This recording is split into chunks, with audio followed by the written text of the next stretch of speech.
life, every day, late at night, not okay. All I want, and I pray, all I need are some better days.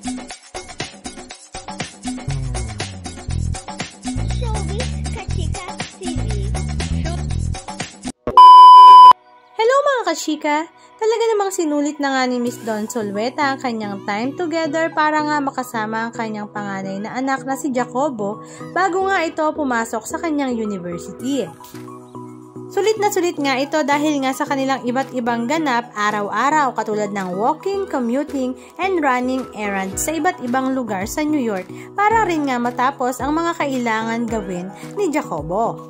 Pero syempre meron pa rin nga silang family time kasama ang kanilang mga kapamilya na nasa Amerika. Samantala, ang pinakakiniligan naman ng lahat ay ang pagsunod ni Anton Lagdameo kay Dawn Zulueta at Jacobo sa New York City. Bago nga pumasok ang anak sa Fordham University, ay humabol nga siyang lumipad papuntang New York para rin naman magkaroon ng bonding together sa kanilang panganay na si Jacobo. At ngayong araw nga, August 28, 2023, sa social media account nga ni Miss Dawn Zulueta ay ibinahagi nga niya ang ilan sa mga video clips ganap kung saan finally ay inihatid na nga nila si Jacobo sa Fordham University na talaga namang manghiyak-ngiyak nga ang mga viewers at mga kaibigan ni Miss Dawn Zulueta. Sila nga mismong mag-asawa ang naghatid kay Jacobo sa tutuluyan nito sa Fordham University at the same time ay sila rin nga ang nag-ayos ng kama at mga gamit nito para sa araw-araw. Halika at panoorin natin ang ilan sa mga video clips ganap na kanilang ibinahagi.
Anong masasabi nyo mga kachika? Just comment down below.